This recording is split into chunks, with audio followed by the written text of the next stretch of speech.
Welcome to Newswire LA. I'm your host, Chin Thomasanksi, and we are starting the first of a continuing series of reports called Inside City Hall. The Inside City Hall series is designed to take you inside of city government and its various parts. It's designed to show you what these parts do for us on a daily basis. We're starting our journey with the City of Los Angeles' Bureau of Street Lighting Department.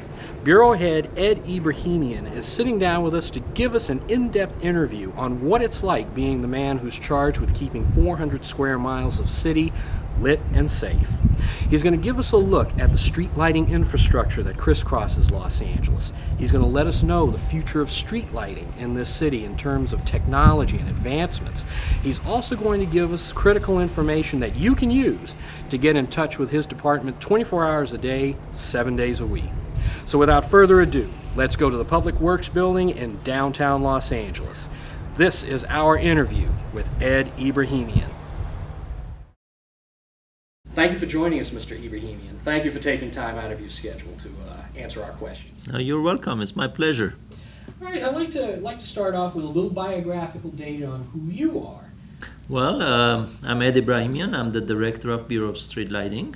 Bureau of Street Lighting is one of the bureaus in the Department of Public Works, and we basically maintain, operate, construct street lighting in the city of Los Angeles.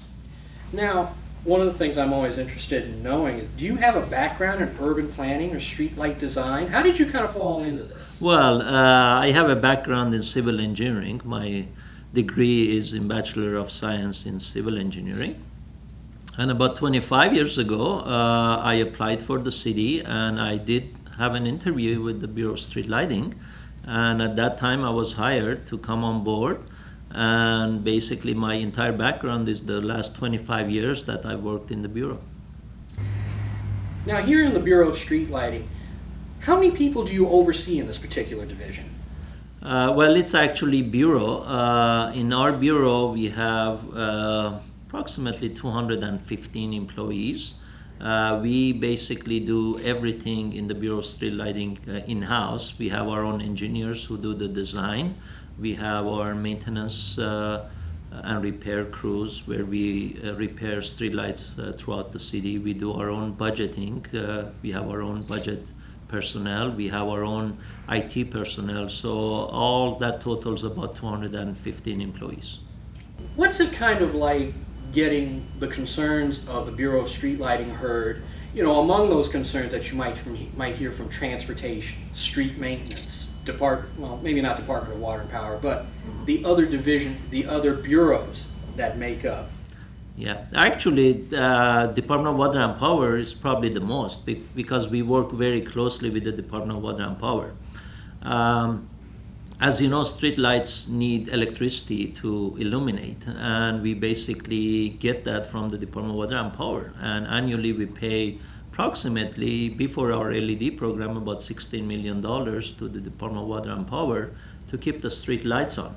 But overall, how do we get our voice out? We work very closely. I work under the mayor and the mayor's staff directly, and we work very closely with all the departments, including all the bureaus in the Department of Public Works. We work very closely with the Department of Transportation. We work very closely with the Board of Public Works and all the members and all the commissioners that we have in the board. We work closely with Street Services, with Bureau of Engineering, and basically we do the coordinations through the mayor's office and the Board of Public Works. How have the economic woes impacted operations here at the Bureau of Street Lighting? Have they impacted them at all? Well, yes. I think every division, every bureau, every department in the city, in this city, and probably other cities throughout the country have been impacted with the financial problems that we're facing today. Some more, some less.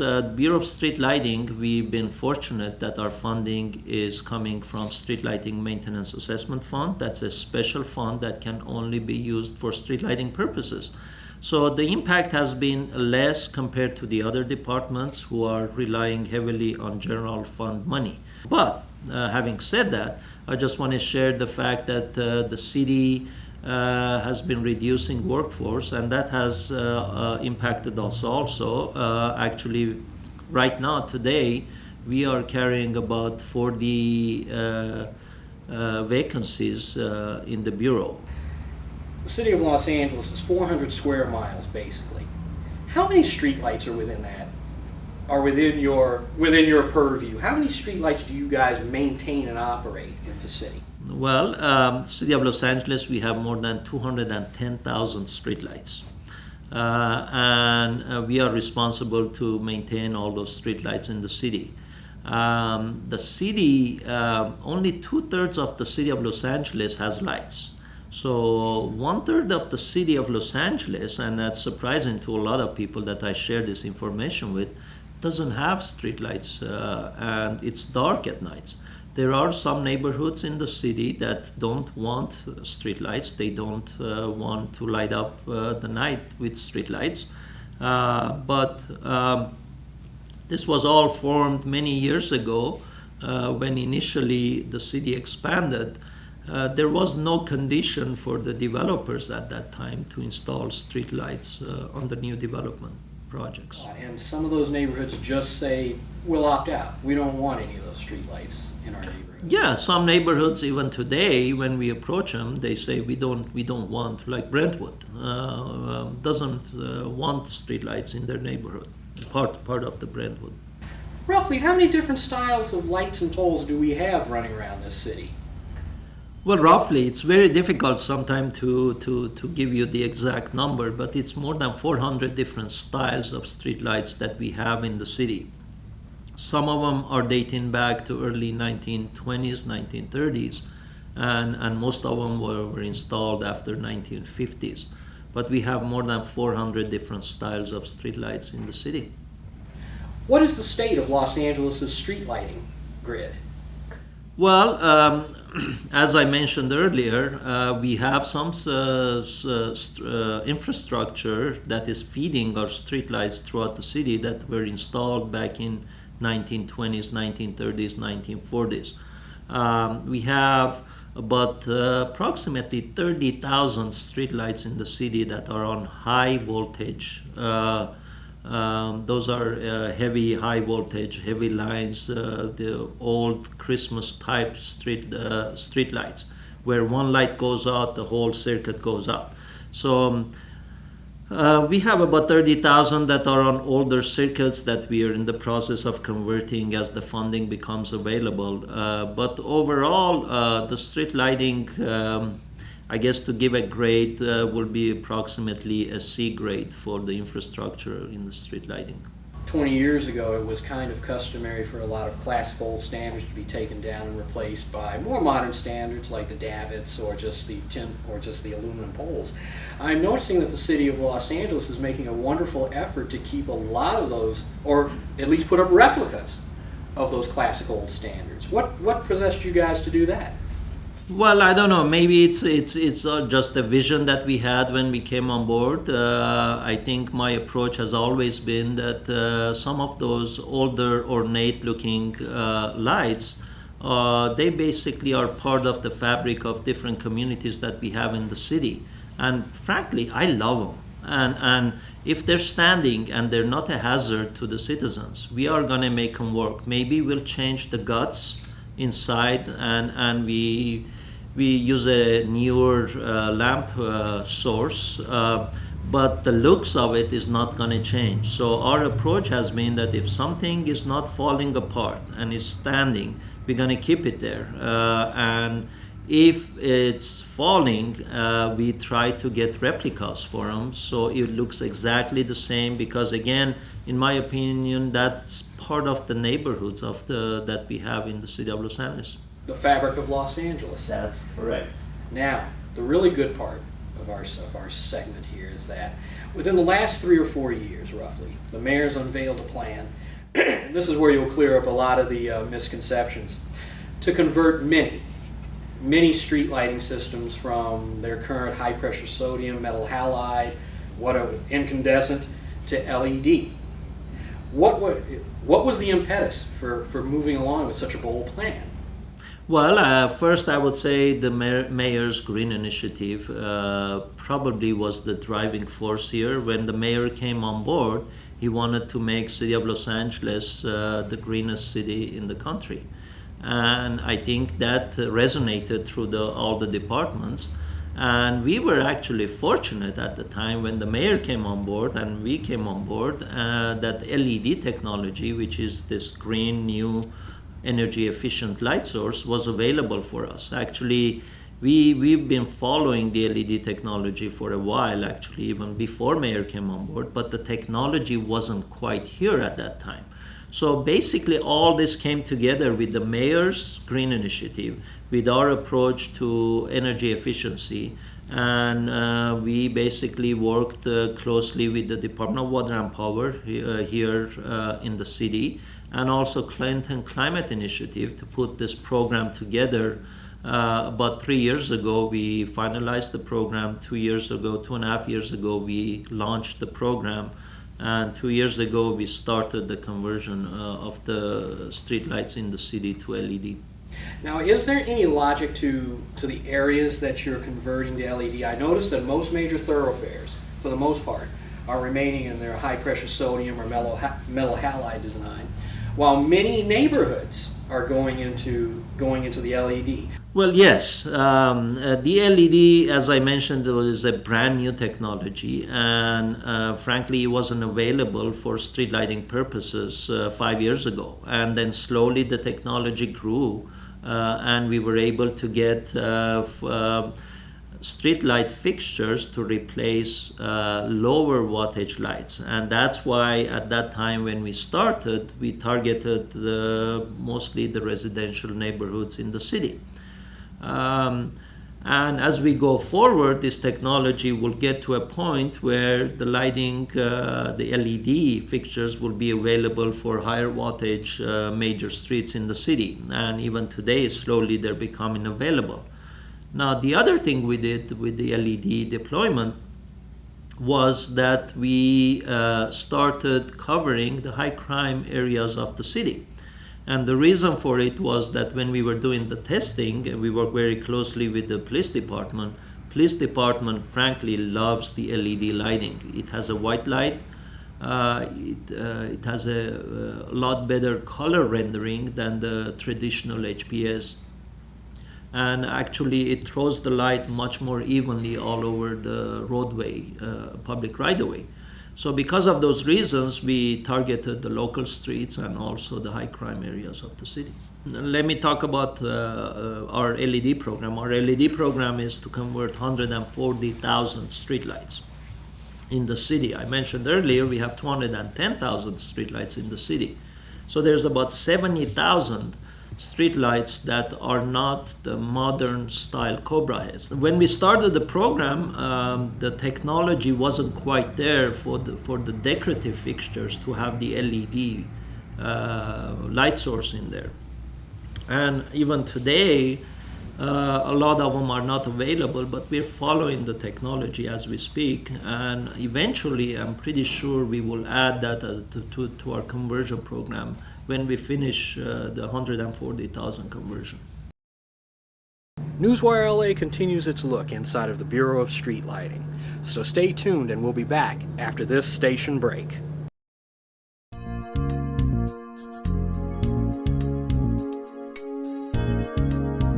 Guy, oh, I'm better and I'll be the savior for the community. You need to get there first. And if the incumbent raises $1 million, you got to raise $1 million too, or don't even bother. And there he is, crossing the finish line with a course record of 2 hours, 6 minutes, and 35 seconds. I'm looking at what you're wearing here. That could be trouble for us. If it's loose fitting and you're in around the stove or on the pot, or if you're reaching around, we want to make sure that we have our sleeves up, nothing loose, nothing hanging that could catch fire. It's okay? Because this is a problem that is happening all over the city, and it's something that we need help from the citizens to identify, because police is not out there all the time.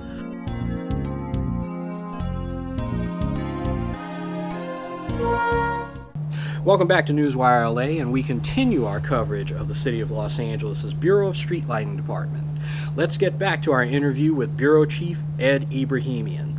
Let's get back to the Public Works Building in downtown Los Angeles.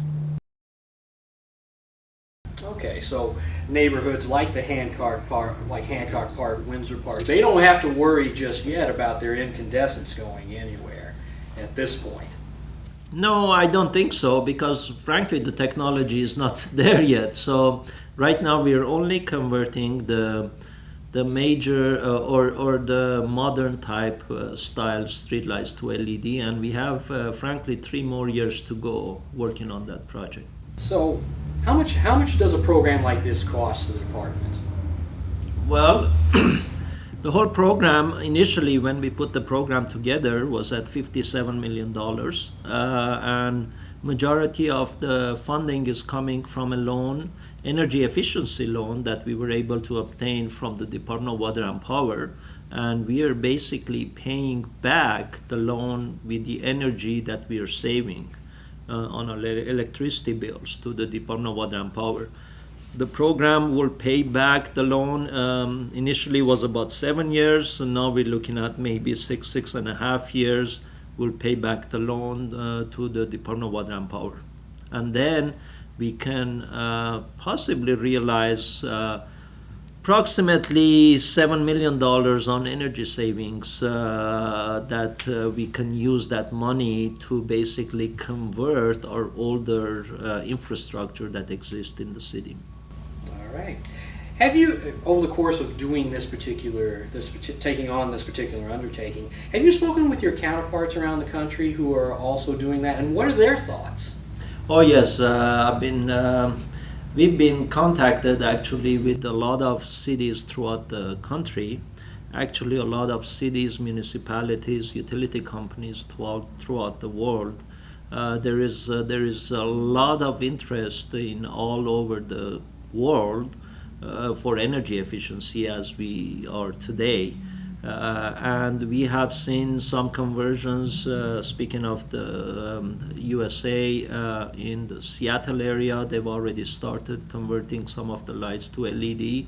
New York is going to convert all the streetlights in Central Park to LED.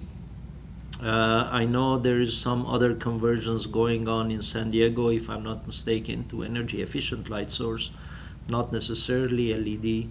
But this is something that's happening all over the world. Energy efficiency and sustainability and green initiatives is something that is really resonating throughout the world. Are your people working 24/7 out there on the systems throughout the city? No, we have actually the regular shift where our maintenance crews are out there fixing streetlights. But in addition to that, we have one night crew that they start late at around 11:30. We call them graveyard shift, and they work all the way to the morning. And it's something that we've started about 6 years ago, and it's really paying off because of the fact that streetlights are operating at nights, and just the fact that a truck driver or a maintenance crew is driving at night, they can easily see the lights that are out and make the repairs. So we have basically, we're working 2 shifts as opposed to 3 shifts, which will qualify for 24/7. When new developments are built in the city of Los Angeles, in addition to a sidewalk system, a road system, and other things, we see a streetlight system going in. Are those streetlights put into those developments by the Bureau of Street Lighting, or is that something that the developers are supposed to do as part of building those developments? Well, yeah, that's what I mentioned earlier. Unfortunately, in the 50s, when the valley was being built, the city didn't have a condition for street lightings, and I call it condition because it's something that the developer has to satisfy that condition. And because of that, parts of the city today doesn't have lights. But since about maybe 30, 35 years ago, we started to have a condition in place for all the development in the city to satisfy street lighting installations. And that's how basically we add new street lighting in parts of the city that doesn't have street lights. So the developer basically prepares the plans. We review the plans, we approve them here, and the developer installs the street lights in the subdivisions, new subdivisions. All right. Now let's go. Let's say we're one of those older neighborhoods from the 1950s, and I come to you. I'm the president of the neighborhood community, and I say, Mr. Ebrahimian, our street's really dark up here. I'd like to get some street lights. Let's do it. What do I have to do? The answer is no question. We can do it for you. What we have to do is we have to get the buy-in from everyone in the neighborhood. We basically do a straw vote and see if there is interest in the neighborhood, majority interest in the neighborhood to have streetlights. And if that's the case, then we form an assessment. We call it street lighting construction assessment, that funds basically for the installation of the streetlights, and also we form a maintenance street lighting maintenance assessment fund, which is a small figure, basically pays for the electricity and operations of the streetlight, and we get it out to the neighborhood. We get it approved by majority, well, by 50+1 of all the I guess parcels in that neighborhood. And once that happens, we get a contractor, we install the street lights, and then you have a street light in your neighborhood that you didn't have before. All right. And getting back to basics, let's say the street lamp that's sitting outside of my house right now is burned out. How do I get that? How do I get that fixed? And what's your general turnaround time from the time a call arrives in to the time a bulb is replaced? Well, first of all, if you see a street light out, call 311. 311 has access to our service request system, and they directly input the information there. If there's no answer there, you can call here, Bureau of Street Lighting, and we get the call. The general time, it used to be before all this financial impact to the city operations, we were about 3 days. In 3 days, we will be able to fix a single light outage, we call it, and that's one street light out in front of your property. Now, today, because of the vacancies and difficulties that we have, it's about 5.5, 6 days. We repair them in 6 days. So still within 1 week, we will go out there and repair a street light that is out. Now, there are some outages that are extensive. It needs extensive work, a lot of construction, digging the conduit out and doing new wiring. Those are the ones that will take a little bit longer time. But overall, for the single light outages, the turnaround time is about 6 days. All right. And as we wrap it up, again, we thank you. Are there any parting thoughts that you would like to leave the viewers with Los Angeles? What do you want us to know about your department?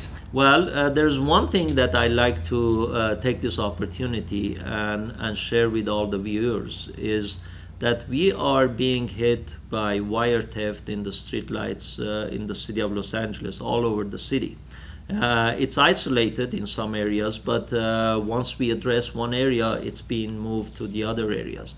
I just want to make sure that the citizens who are seeing crews working or people working on the street lighting infrastructure are city employees, and their licenses are, the license plates on the cars are exempt license plates. If they're not, they need to ask them and to see if they're contractors working for the city of Los Angeles.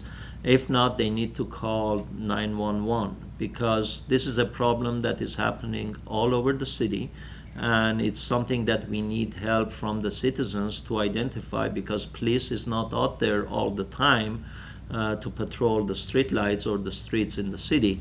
So we need citizens' help to let us know if you see suspicious activities, if you see private people pulling wire from the pull boxes of the street lights. They need to call 911 so we could send the police over and arrest these individuals. It's something that we need to stop in the city of Los Angeles, because it creates a lot of outages all over the neighborhoods, a lot of neighborhoods, once the wires are out, it takes us a long time to go back there and install the wiring. And so in general, if you don't see that orange truck out there with the city seal on it marked Bureau of Street Lighting, except for in certain instances, be suspicious. Be suspicious, go ask questions, and they usually come in and do open the pull boxes during the day, and they cut the wires during the day, and then they come back at night, middle of the night, and pull the wires at night. This is as a result of the copper wire or the copper as a whole being at I guess all-time high. It's about $4.50 a pound if I'm not mistaken. So what happens, during the day they come and they cut the wires and make it ready for at night, and then in the middle of the night they come and pull the wires. So yes, if you see and you're suspicious, it means that you can call 911. If they don't have the city seal and they don't look like contractors, we need the police out there to arrest them. All right. Any other thoughts, Mr. Ebrahimian? No, I just wanted to thank you for the opportunity, and bright lights, safe nights. Thank you, sir. Thank you for joining us. Thank you. And that's it for this edition of Newswire LA. We thank you for joining us. Make sure you come back for part 2 of our continuing look at the Bureau of Street Lighting. You'll find us out on the streets with street lighting crews, observing them keeping our street lighting system in service and our streets lit. We'll also take you on an informal tour of the Street Lighting Museum that's set up at one of the regional work yards. So until that time, if you want to keep up with Newswire LA, look us up on Facebook. If you also want to keep up with the latest headlines, follow us on Twitter at Newswire LA. I'm Chin Thomas-Sangsi. Thank you for joining us, and we'll see you back here next time.